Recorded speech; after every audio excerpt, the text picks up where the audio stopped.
This is Olaf from Enforcer. You're watching Richard Metal Fan. Hey, what's up, guys? Episode 244 of Richard Metal Fan Interviews, calling from Zoom, and I'm here with Olaf from the Almighty Enforcer. How are you doing today, man? Great to be able to have you on my show. Awesome, I'm doing fine. How are you? Can't complain, can't complain. Not Playing, I complain. Early in just the got up. morning. Yeah, it's like 8 a.m. here. I pretty much went to a show last night, and I was trying to like scramble, like get up early to get ready for this. Yeah, I'm sorry about the time difference. Yeah. What Yeah, show did you go to? I went to see artillery at this venue in Atlanta called Boggs. Gotcha. You're in Atlanta? Yeah, I live like north of Atlanta, like 35 minutes. Oh, I see. Yeah. Yeah, and I actually had like Michael, their guitar player, on a while back, and he actually recognized me from at the show. Not too bad. Yeah, I'm getting there, man. But Awesome. but it's so awesome to have you here. So, kind of like the format of the show is talk about like your musical history and also pretty much do a rundown of your discography. But take me back to young Olof Wikstrand. So, kind of growing up, what were the first bands that got you into metal? What made you want to be a vocalist and guitarist? First of all, I picked up rock music from my dad, who's like heavily into 60s rock, like, you know, Rolling Stones and that kind of stuff. So that was kind of the first thing that I picked up as a kid. But at a pretty young age, my cousin brought Metallica to me. So that was like the first band that I got heavily into, like influenced pretty much my entire childhood before I started to develop it further. But at that time, from 4 to 10, 4 to 12, maybe even, it was like Metallica and only Metallica. Nice. Nice. And tell me about, because I was like doing my research on the archives. I believe your first band was called, and forgive me if I butcher it, Gahar Gahartra and you did Oh like a, yeah, yeah. yeah, tell me about Galtra is a Galtra. kind of a Forgive me if I I, fucked up the title. oh, it's okay. I think that was like an ancient Nordic name we took from something. I can't even remember. That was my first real band. I think like the first band we had proper shows with, and first band we really were serious about. I played in bands before that, but then it was more like we played mostly on you know you know like shows, talent shows at school and stuff like that. So it wasn't like anything. But this was the first band where we had like proper shows. We had put out like proper demos, rehearsed once, twice a week, and really, you know, Yeah. Yeah. Is there like any like demos or anything like floating around online? I'd love to check it out because there it's black metal and there I is fucking love that a shit. yeah that there is a demo from 2001 on YouTube. Um, I think it's out there. The funny thing when I look back on it, we started that band in like 99 or 2000. At that time, that was like, you know, literally a part of the Scandinavian black metal scene at that time. It was so close in time, and that was still what people.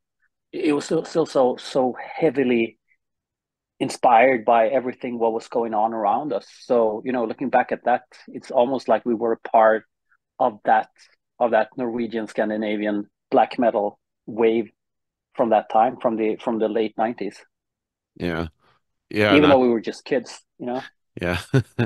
Yeah. Yeah. It's great. I definitely need to check that out because I'm, like I Yeah. said, I'm a huge into that black metal Yeah. stuff. I even like you guys from Yeah. Sweden, were you into like Dark Funeral at all? Those are also like homies of mine. Oh yeah, I listened to them back then, back in the late 90s, early 2000s. But I haven't really listened to them since then. I kind of, the black metal phase was a short but intensive phase for me between maybe 15 to or 14 to 16 maybe. Yeah. And then I Yeah. believe your next band was called Hazard and you did Agony Awaits demo in '04. Yeah, then I had two bands at the same time. After that, the first one was Hazard.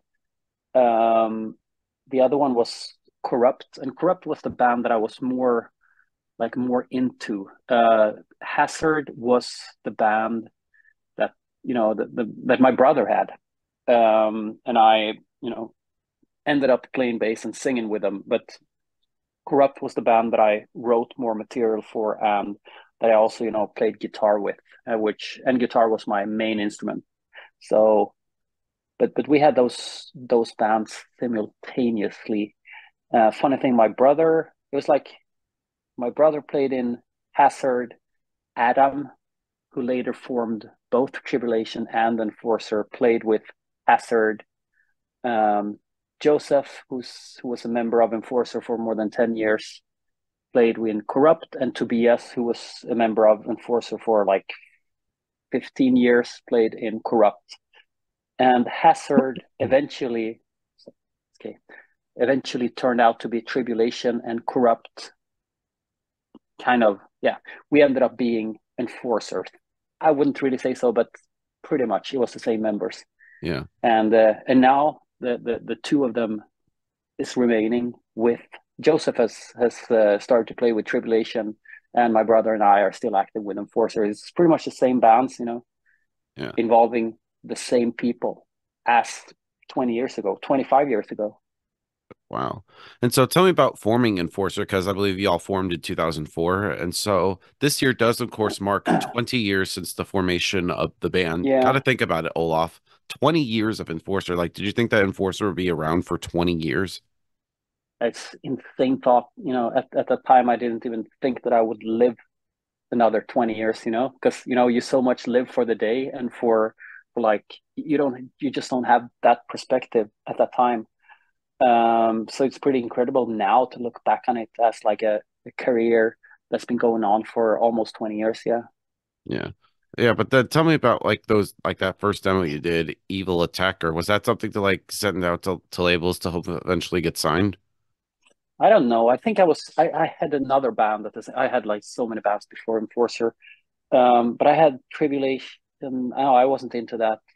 But I had Corrupt, and at the same time I had another band called Leprosy, and then, but that I was pretty happy with. I There was more thrash metal stuff, and I was like pretty happy into that, and I really believed in those bands that that it could eventually turn out to be, we can get a record deal, get out on a tour or something. So I was pretty happy with that at that time.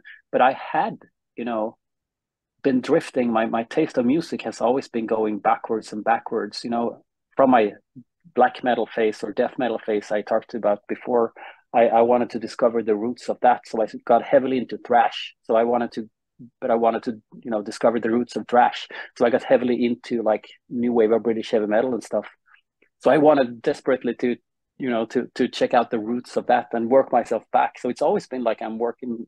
My listening has always been tracing roots of everything that I've been into. So at that time, I was in a phase where I've been getting a bit tired of thrash, moving on to traditional heavy metal, and we played covers with all those bands. We did Exciter covers, we did Motorhead covers, we did Venom covers, and I always found that that's where the energy was laying.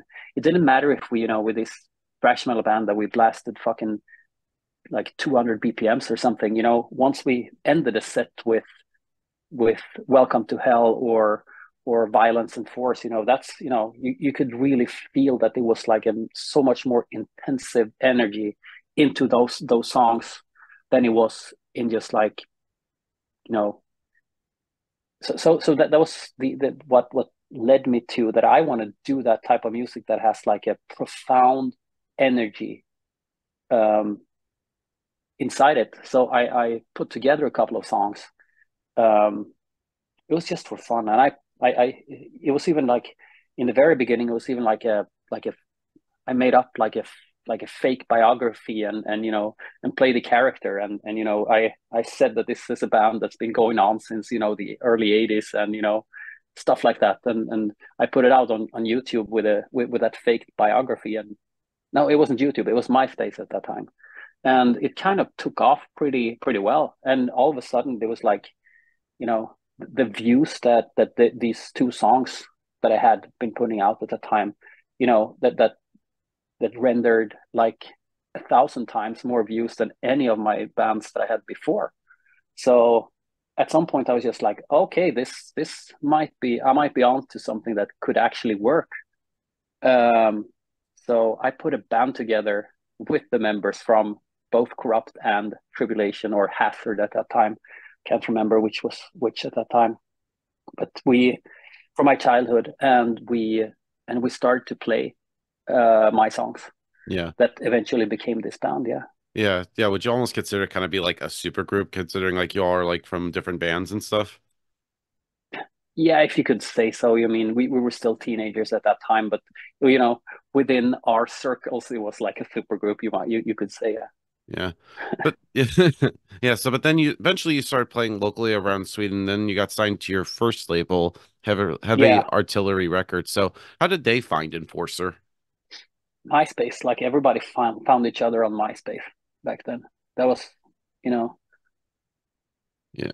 Yeah, yeah, and apparently like they're were from like New York, New York according to like Metal Archives. So yeah, what was it about them to be like that's the label we should sign to? we had a lot of different, offers to make our first full length back then. Um, it started with something, and I was, super flattered, and then next offer came in, and then the third offer came in, and then I was like, but I don't know, I just back checked like this label, and they had been doing punk and hardcore before that, and put out pretty, successful records with their, with their previous record label. So I was like, and they offered us, the best recording budget, and they were really, really, really enthusiastic about us in general. So that's how we ended up, signing a deal with them, or that I did that. Yeah. Yeah, but then tell me about making like the first album Into the Night. Like what was like the thought process going into making the debut Enforcer full-length album? I don't know. I was so, I think I've been so ego boosted with these demos. So I just wanted to like recreate the the demos pretty much. I wanted to do it like the demos, but better production, better guitar sound, and just, way more professional. So it was, I would say like 6 out of 10 songs we already had like demoed and even, recorded for a 7-inch EP, and stuff like that. So it was just like re-record them, but try to keep the vibe from the demos, and the new songs also just, make it raw, make it energetic, not too polished, and I just wanted to, I don't know, I was so heavily into the new wave of British heavy metal at that time. It was like I wanted to be something that, not even the songs. My thought process was that I didn't even want anyone to hear it and be like, this is recorded today. You know, I wanted it to really sound like it could be something that could have come out in 1982. Yeah.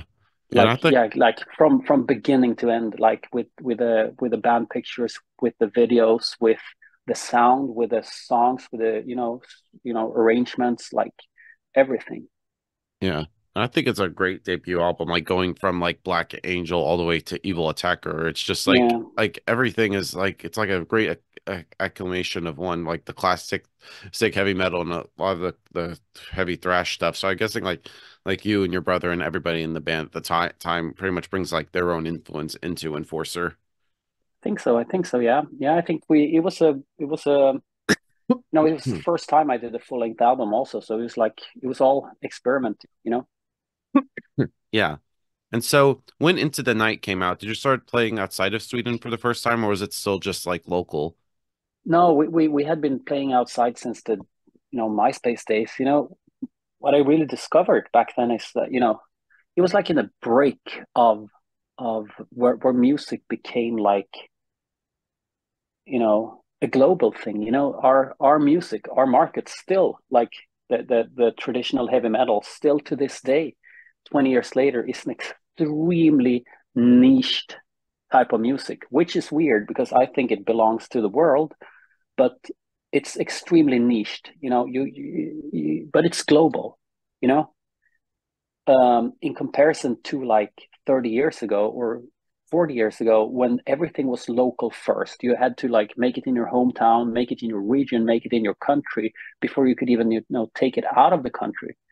So, but now it's a difference. You reach like an audience instantly.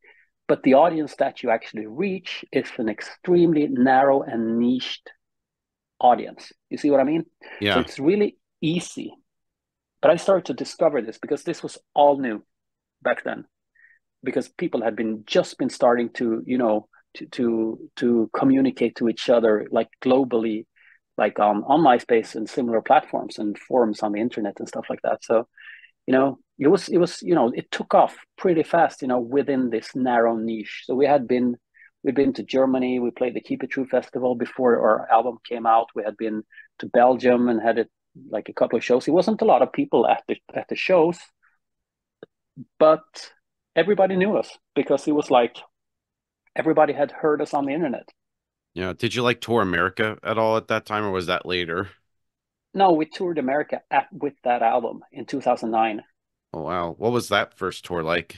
Like how Oh, it does was a lot of fun, a lot of empty shows. But if once we hit the West Coast, it was like a solid tour. But a lot of the shows in between were pretty, you could maybe we averaged 30, 40 people a show until we hit the West Coast. right. Um, so it was certainly something, we were a bit ahead of the time there, I think. Now it's a completely different thing. Now the traditional metal scene has really grown in the States, and you got a lot of bands yourself, back in the USA and Canada, which have been like pretty successful also. So now it's way different. But back in 2009, nobody had seen anything like that before. Yeah. And how do you think like American crowds differ than crowds over in Europe? Do you notice like a difference between the two? Right now or back then? Pretty much back then versus like right now. I think it's a big difference. The biggest difference, I think, between the American crowd and the European crowd is that the European crowd is much more niched. Once again, it's about the niche. If you go to Germany, and play a show, everybody will like so hardcorely identify with a certain type of music when they go to your shows. You know, if you're into thrash metal, you would not go to a heavy metal show. But if you're into heavy metal, you live your life as it depended on it. You go out to shows with teased hair and striped spandex, and leather and studs and all that thing. And if you're into thrash, you go out with ripped jeans and sneakers and maybe a flip cap or something. And if you death metal, you live the music.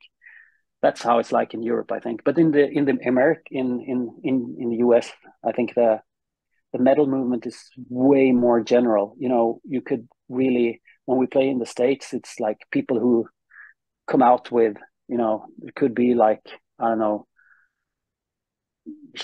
Slipknot shirts, Sabaton shirts. You could see Metallica shirts. You could see, pretty much anything. It's like it's way more general. In America, it's like general metal crowd. Yeah.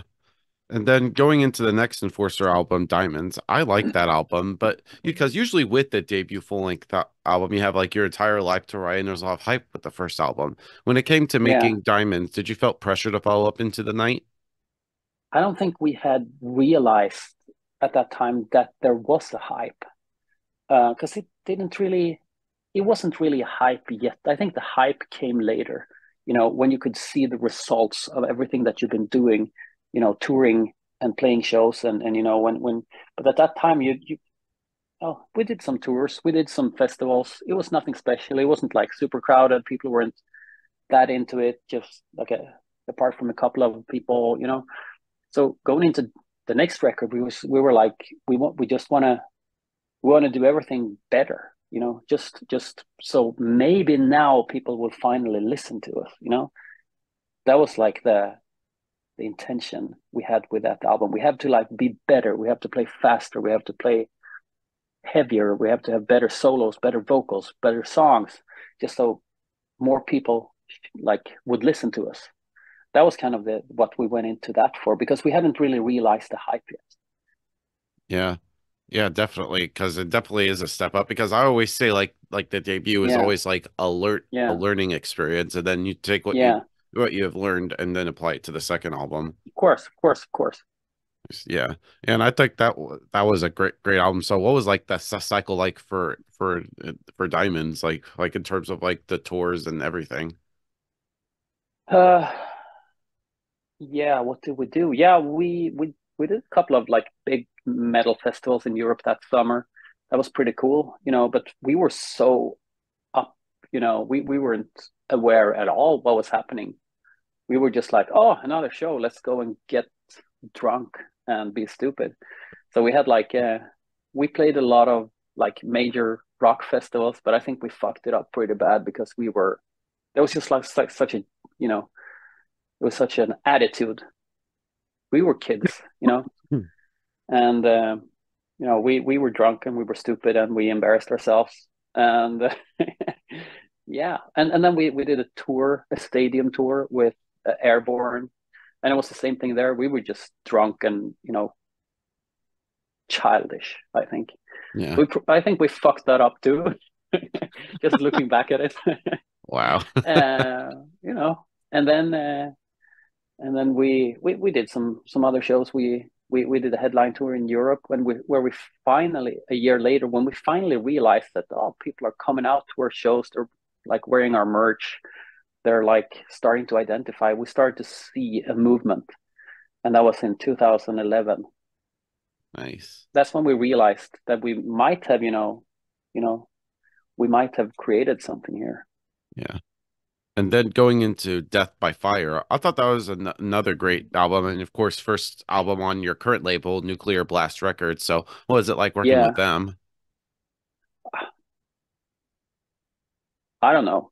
I It was different. I mean, we worked with Heavy Artillery and Earache on our first two albums, and they were very active and very enthusiastic and very, they were coming up with ideas. They were helping us out on shows and stuff like that. Once we got to Nuclear Blast, it was more like, yeah, here's a bunch of money, do whatever you want, and let's see if it flies. If it doesn't, fuck you. That was like their attitude a little bit, I think.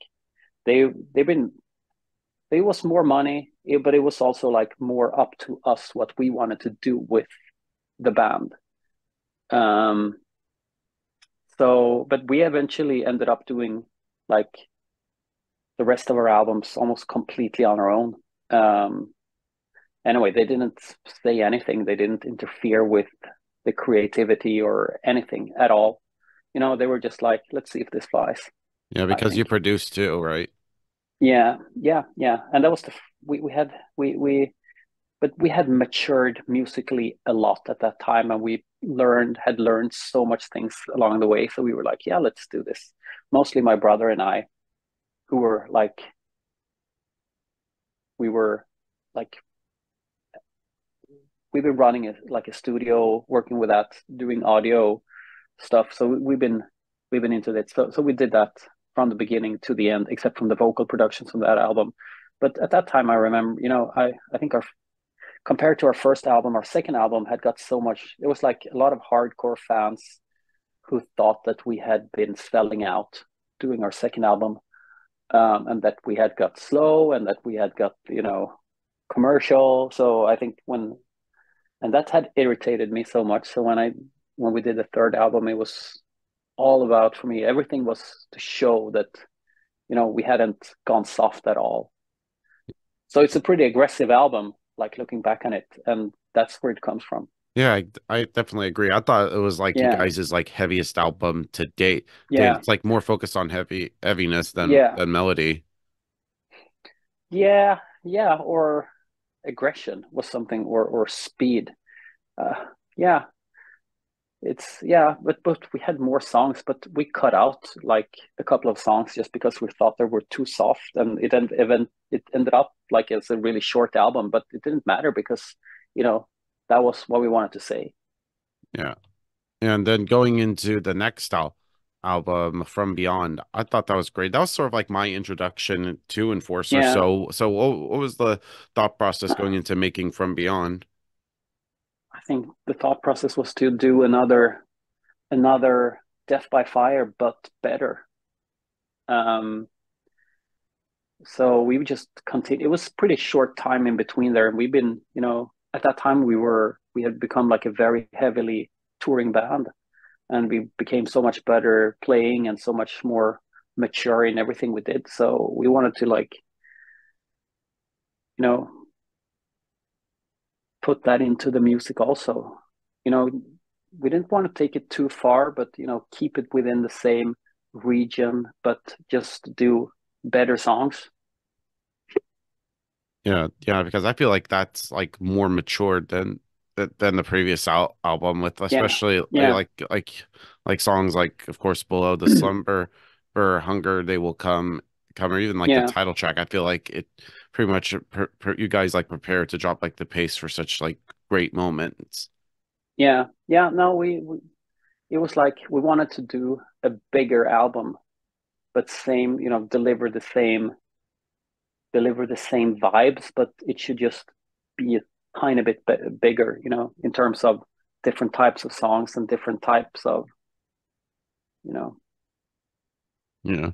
atmospheres and build up with that. And I think that's still maybe our most successful album to this date. And I think it's a great one. I think that's where we really captured the essence of of what the band was at that time Yeah, and still is. totally. Then next up is Zenith. I thought it was a good album. So tell me about making that album. Um, I think that what I wanted to do at that time was to I somehow like making all our different albums. I had realized that that the songs that people like the most are usually the songs that stands out most from the album. I had heard like I got so much compliments for the more odd type of songs from previous albums that you know such as everything from Running in Menace, that was like a favorite from that for people. um Walk with Me, and and uh, and Below the Slumber, and Mask of Red Death, stuff that was like very, let's say you have our type of like our style somehow, and why people like us is because we're a direct heavy metal band with a lot of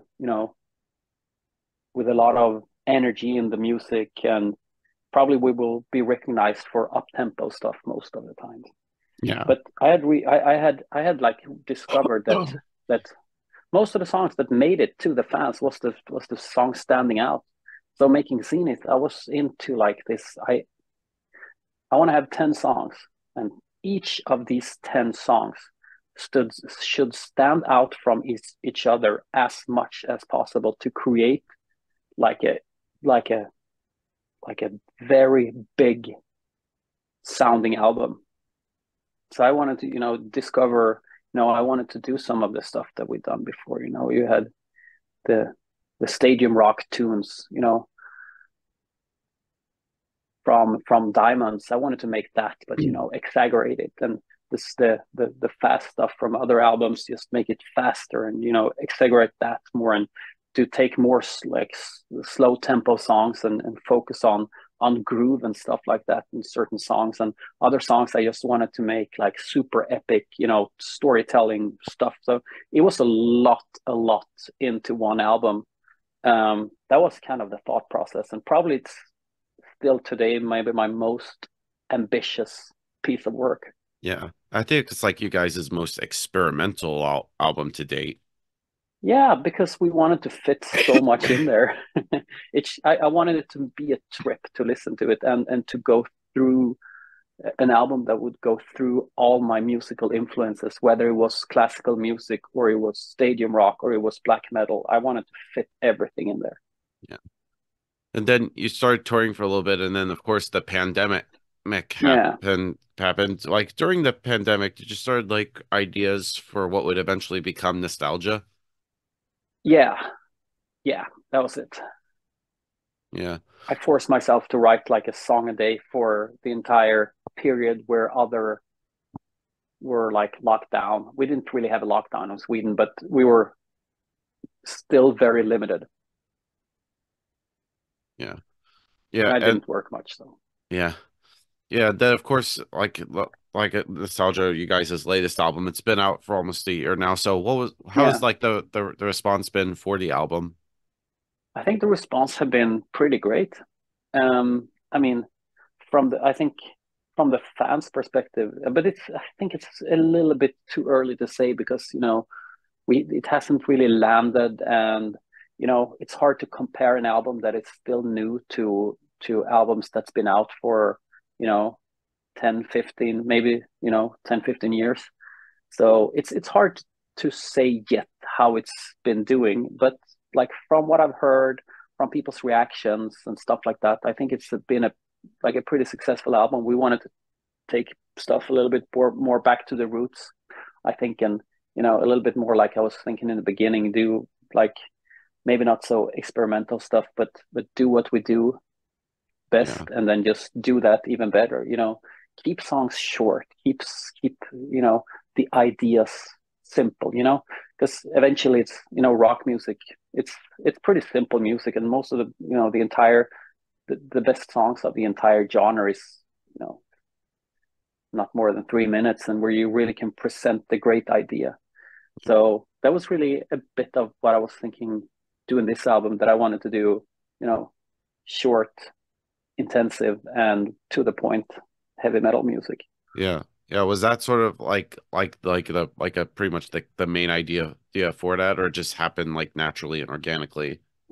I wanted to. I mean, I looked on Rain in Blood, for example. That's a short. It has, what is that, 10 songs, and the songs are not even 230. But it's a great album, and it's a fucking punch in your face. And that's where I wanted to park this album, nostalgia. Having a bunch of songs, but it should just be like slap, slap, slap, slap, slap, slap, slap, done. You know, Yeah, like you know, yeah. Yeah, and what would you say like the overall concept is for nostalgia, and what was sort of like the story, I guess, behind the name? Did you want to make it feel like, no pun intended, a nostalgic kind of trip? no, not musical nostalgia. It was something more driven from that you look back at your life, and you're realizing that you're getting older and things around you change, develop, eventually die. So it's like like a very existential theme, more about like the destructive force of time that lies as a concept of this album. Yeah. And musically, did you want to continue in the same vein as Zenith, or did you want to try something new or different that Enforcer hasn't done before? I think I wanted to, if Seeing It was an album for ourselves at that time, this was definitely an album that was more to the fans. Since Seeing It also got a bit like criticized, I wanted once again to show, you know, like that we're still a force to be reckoned with. Yeah. And with working with new songs, what is sort of like the main ingredient for a great Enforcer song? Is there like anything important for the songwriting and recording process that you want to accomplish with the songs for the album? I think a good chorus that everybody can sing along to is a central thing in not only Enforcer but in all great metal. There's a it's you know that's the reason to why bands such as Black Sabbath and Judas Priest are still the greatest, because they have great chorus, memorable, simple, and simplistic and monumental ideas for songs.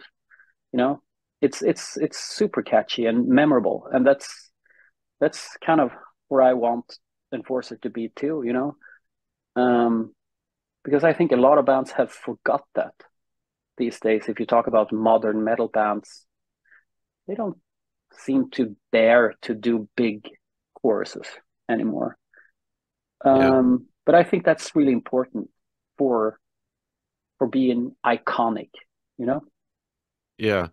And I also have another kind of like unusual question. Since Enforcer Yeah. is pretty much one of the key figures in like the new wave of traditional heavy metal, which is sort of like significant for providing like old school sound from the late 70s and 80s, what do you think would have been if Enforcer has been a band that formed in that era 30, 40 years ago and was actually there when like new wave British heavy metal, speed and thrash were sort of like starting up? Could you imagine like Enforcer sharing the stage with sort of like bands from that time? Impossible to say. I think that we have the talent to be up with the best bands in the world, but at the same time, since I'm very conservative, um, if I was around in like the break of the 80s, I would probably listen to music from the 50s. So I would still be, 30 years too late with what I'm doing. That's good. And sort of Yeah. talking about like your songwriting process, because I also think you're as a guitarist, I think you have like a really sick tone. I think you're also very technical goal playing. So do you ever know like music theory? Do you ever notice like what kind of scales that you're playing when you're coming up Oh with yeah. some sick I'm solos? I'm I'm such a nerd. I'm heavily like educated in music. Um, I've been studying music since I was a child. So I know I know too much to it to the point where it even ruins my creativity because it's hard to think outside of the box sometimes. Wow. Wow. And so I got a couple more questions for you. Talking about, Yeah, I also yeah. want I'm also curious because it's been getting close to a year since Nostalgia. Have you all started working on the next album? Like, what's the status with that, if you're allowed to say? Um, yeah. Um, I think we're like 6, 7, 8 songs down. Um, but it's too early to say what it's gonna turn out to be like. But like as for now, I think you could either say it's like it's a like a continuation of nostalgia. I think maybe musically, you know, it's yeah, maybe a little bit more elaborated music, perhaps overall a little bit more musically challenging things. I'm not trying to keep the 3 minute mark on every song anymore. I can I can explore a little bit more. Nice. Yeah, but overall, it's enforcer music, like everything we've done. Yeah. And then the final question I want to ask you is I want to talk about like your gear because I think you have like some sick guitars. So I'm always curious like what kind of guitars Thanks. that you play, like strings, pedals, amps, and all that good stuff. Um, I play on the record. I play Fender Stratocasters, um, with like all the guitars over that, with a DiMarzio Super Distortion humbucker through a, let's see, is it like a TS 808 and a Marshall 2204 with greenback elements. Um, yeah, I think that's the signal chain. Springs, I don't know. I don't really. I'm not so picky when it comes to strings. Nice. And so thank you Olaf for this conversation. It's great to be able to have Enforcer on my show. It's just anything else with Enforcer that you'd like to plug in terms of tours and stuff, and when can we expect Enforcer to tour the States against? Um, we're looking into a tour in the States early 2025. So I can't wait to come back to the States and do some heavy metal magic. Nice.